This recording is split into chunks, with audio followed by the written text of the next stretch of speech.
बिस्मिल्लाहिर्रहमानिर्रहीम। नाज़रीन अस्सलाम वालेकुम। मैं हूं आपका मेज़बान साबिर शाकिब। वफाकी दारुल इस्लामाबाद से कुछ ताज़ा तरीन इत्तलात हैं। तेज़ी से सूरत हाल बदल रही है और जोड़ तोड़ का सिलसिला जारी है जी। और पाकिस्तान मुस्लिम लीग काफ दोनों ग्रुप चौधरी परवेज़ इलाही साहब और चौधरी शुजात साहब एक दूसरे के आमने सामने हैं। और चौधरी शुजात साहब ने भी प्रेस कॉन्फ्रेंस कर दी और उसमें भी चौधरी शुजात साहब और तारिक बशीर चीमा साहब दोनों ने मिलकर प्रेस कॉन्फ्रेंस की है और अपनी पोजीशन ज़रा क्लियर करने की कोशिश की। लेकिन मैं आपको बता दूं कि कानूनी तौर पे वो बहुत ज़्यादा कमज़ोर पोजीशन पे हैं, वीक पोजीशन पे हैं।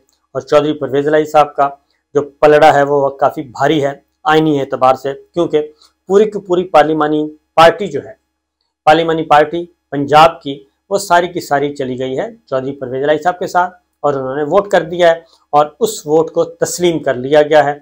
और न सिर्फ उस वोट को तस्लीम कर लिया गया बल्कि सुप्रीम कोर्ट ऑफ पाकिस्तान ने भी उस एक्ट को उस पर मुहर लगा दी है। इसलिए चौधरी शुजात साहब का अमल, चौधरी शुजात साहब का रद्द अमल बहुत ही कमज़ोर हो चुका है। और चौधरी परवेज़ इलाही साहब को पता है कि वो अपनी एक कौंसिल की मीटिंग भी कर चुके हैं और चौधरी शुजात साहब की बरतरफी के लिए प्रोसेस कर चुके हैं। इसी तरीके से अगर कौमी असम्बली में जो पार्लिमानी पार्टी है, पार्लिमानी पार्टी काफ लीग की, उसमें भी जो मेजॉरिटी है वो चौधरी परवेज़ इलाही साहब के मौक़िफ़ की हामी है, वहाँ पे भी इनकी वही वीक पोजीशन है।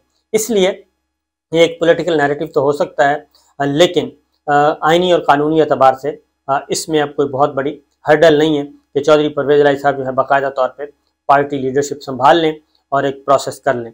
लेकिन अभी भी दरून खाना अभी भी कोशिश हो रही है कि दोबारा से ये रीयूनिफिकेशन हो जाए और यूनाइट हो जाएं आपस में। और मरकज़ में अगर चौधरी शुजात साहब अपना फैसला तब्दील कर लेते हैं और चौधरी परवेज़ इलाही साहब के हक़ में अपना पलड़े में अपना वज़न डाल देते हैं और तारिक बशीर चीमा साहब और सालेक हुसैन जो हैं वो वापस आ जाते हैं काबीना से, तो मामलात हो सकते हैं और आइंदा इलेक्शन में भी ये ख़ानदान इकट्ठे हो सकता है। वरना फिर रास्ते ज़ाहिर है जी जुदा जुदा होते हैं एक तरफ। दूसरी तरफ यह है कि चौधरी शुजात साहब को इलेक्शन कमीशन ऑफ पाकिस्तान से उम्मीद है कि इलेक्शन कमीशन ऑफ पाकिस्तान जो है वो फौरी चौधरी परवेज़ इलाही साहब को पार्टी हवाले नहीं करेगा और उसमें हर्डल्स क्रिएट करेगा। और इस बात के इम्कानात काफ़ी हैं क्योंकि इलेक्शन कमीशन ऑफ पाकिस्तान इस वक्त चीफ इलेक्शन कमिश्नर मौजूद हैं, तो उनकी मौजूदगी में काफ़ी ज़्यादा तासुब पाया जाता है और वो मुकम्मल तौर पे सपोर्ट कर रहे हैं हुक्मरान इत्तेहाद और ख़ास तौर पे मुस्लिम लीग नवाज़ को।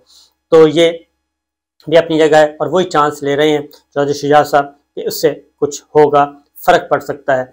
लेकिन एक बात ज़हन में रखिए कि chief justice of Pakistan justice Umar Ata Bandial साहब ने कल एक बात की है और हकीकत में वही असल बात है कि अब कोई भी आइनी बहरान पैदा नहीं होने दिया जाएगा, ना ही आइनी बहरान पैदा ही होने दिया जाएगा और ना ही किसी को कोई मावराए आइन इक़दाम करने की इजाज़त दी जाएगी और ना ही किसी इंडिविजुअल को कोई खेल खेलने का मौका दिया जाएगा।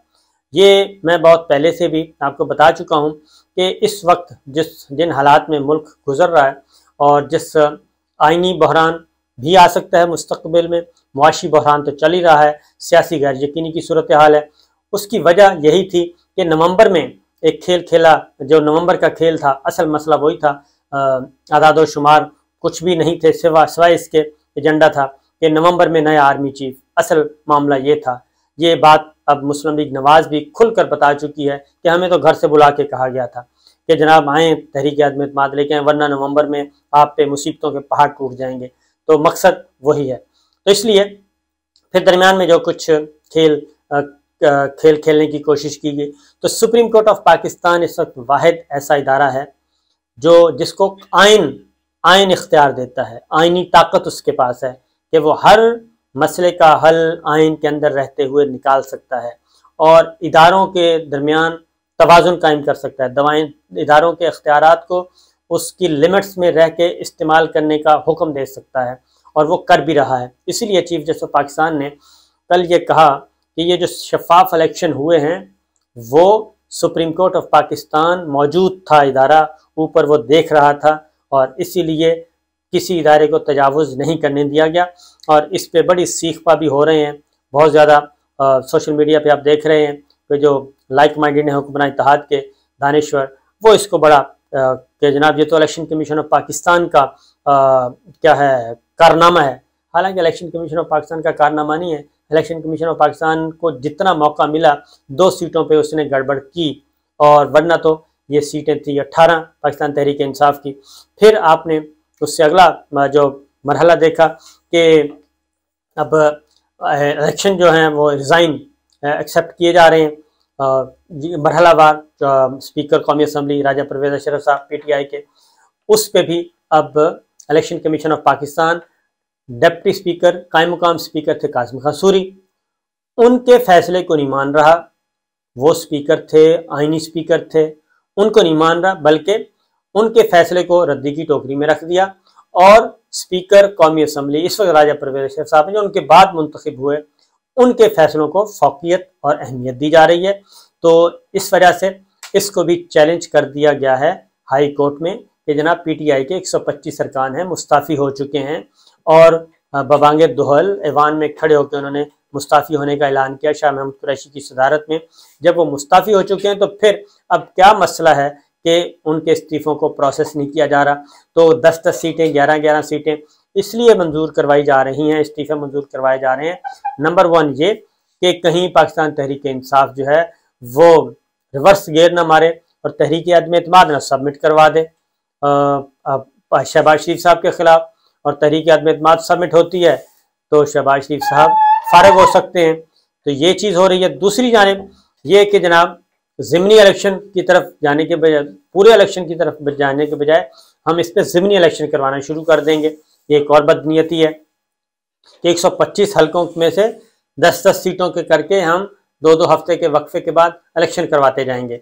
तो ये एक बहुत मुश्किल खेल है, लेकिन खेलने की कोशिश की जाएगी और चीफ इलेक्शन कमिश्नर ही ये काम करेंगे। इसीलिए वो इक़दाम भी चैलेंज कर दिया गया है, इज्तिमाई इस्तीफ़ों वाला भी, और दूसरा judicial reference chief election commissioner के खिलाफ तैयार हो रहा है और वो भी फाइल कर दिया जाएगा, वरना इनको मुस्ताफ़ी होना पड़ेगा, और वो मुस्ताफ़ी होने के लिए तैयार नहीं है।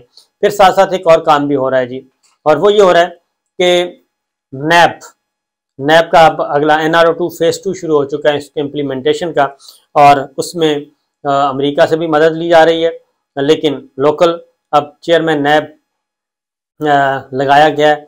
और उसके बाद अब अगला प्रोसेस शुरू हो गया है, और वो है कि प्रोसिक्यूटर मुस्ताफ़ी हुए हैं चौधरी खलीकुज़्ज़मान, और उन्होंने वाज़ेह तौर पे ये कहा है कि जी मैं मौजूदा हालात में काम नहीं कर सकता इन हालात में। और ये प्रोसिक्यूटर्स किस किस के हैं? नवाज शरीफ साहब, शहबाज साहब, ख्वाजा साद रफ़ी के केसेस, इन इम्पॉर्टेंट केसेस जो हैं उनके ये प्रोसिक्यूटर्स थे।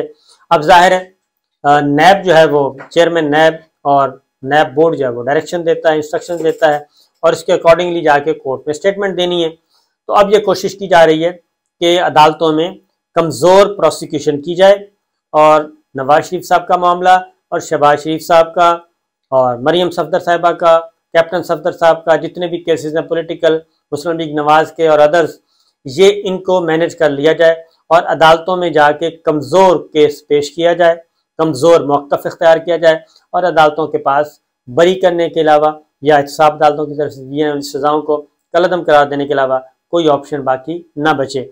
ये एक क्या स्ट्रेटजी है, इसकी तरफ बढ़ा जा रहा है, वरना मामलात जो हैं कोई आसान हल है, कोई सज़ाएँ हो चुकी हैं जिनके हैं उनके मुकदमे लड़े जाएँ, लेकिन वो सारे का सारा नैब ऑर्डिनेंस भी तब्दील हो चुका है, और उस तब्दीली के बाद फर्दर भी तब्दील किया जा रहा है। तो ये है जी। एक और ख़बर वो भी ले लें कि इंतखाबात में भी अब दोबारा से इनकी आपस में शुरू हो चुकी है जी। बैकडोर चैनल पे इसहाक डार साहब मुज़ाकरात कर रहे हैं कि वही इसहाक डार साहब हैं जिनके बारे में बताया जाता था कि मुल्क की मईशत का बेड़ा गर्क करने वाले ये हैं।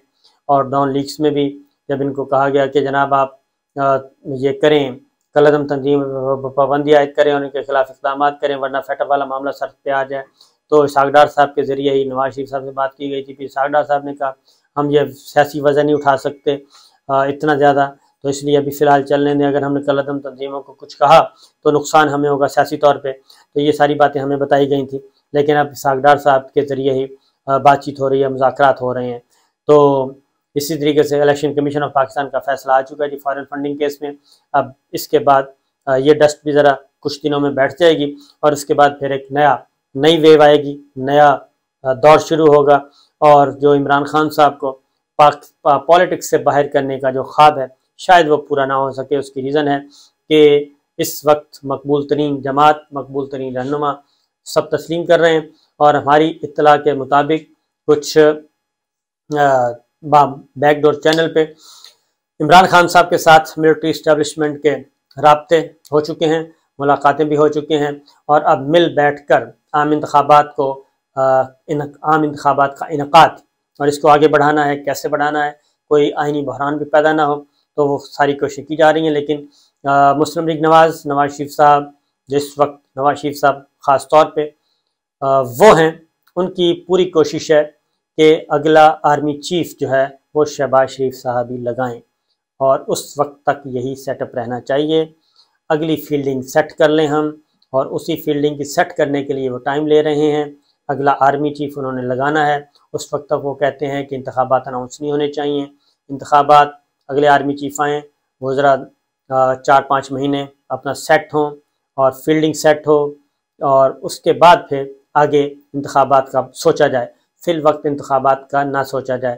زرداری صاحب کیا چاہتے ہیں یہ ابھی تک اس معاملے میں آ کے ہو سکتا ہے زرداری صاحب کا بھی کوئی پھڈا وڈا ہو جائے، کیونکہ یہ ذہن میں رکھیے کہ اس وقت گارنٹرز جو ہیں پیپلز پارٹی اور مسلم لیگ نواز کے درمیان، کہ کسی بھی صورت میں آپ نے خاص حد سے آگے ایک دوسرے کی مخالفت نہیں کرنی، مل بیٹھ کے وہ ہیں غیر ملکی پلیئرز ہیں، اور وہیں سے سب کچھ ہو رہا ہے۔ وہ ان کو آپس میں بٹھا رہے ہیں، اور میسیجنگ ہو رہی ہے، پیغام رسانی ہو رہی ہے، ایک دوسرے کی گارنٹیز دی جا رہی ہیں۔ لیکن مسئلہ یہی ہے کہ اگلا آرمی چیف کون اپوائنٹ کرے گا؟ شہباز شریف صاحب نواز شریف صاحب کی مرضی کے ساتھ کریں گے، یا شہباز شریف اپنی مرضی کریں گے؟ زرداری صاحب چاہیں گے کہ جناب نہیں، یہ تو سب کی حکومت ہے، صرف شہباز شریف صاحب کی حکومت تو نہیں ہے، حکومت تو ہم سب کی ہے، متفقہ طور پہ کوئی ایسا آنا چاہیے۔ تو یہ ایک بڑی چل رہی ہے ٹسل کہنا چاہیے، کیونکہ ظاہر ہے جب اس طرح کے حالات ہوں، جب بھانمتی کا کنبہ آپ اکٹھا کر کے بٹھائیں گے، تو پھر وہ ایک اہم ترین عہدوں پہ جو اپوائنٹمنٹس ہیں، جو کہ خالصتاً میرٹ پہ اور قومی سلامتی اور قومی مفاد کو مد نظر رکھ کر کی جاتی ہیں، تو وہاں پہ بھی اگر گیو اینڈ ٹیک اور بارگیننگ ہوگی تو اس سے آپ اندازہ کر سکتے ہیں کہ نتائج کیا نکلیں گے۔ اجازت دیجیے، اللہ حافظ۔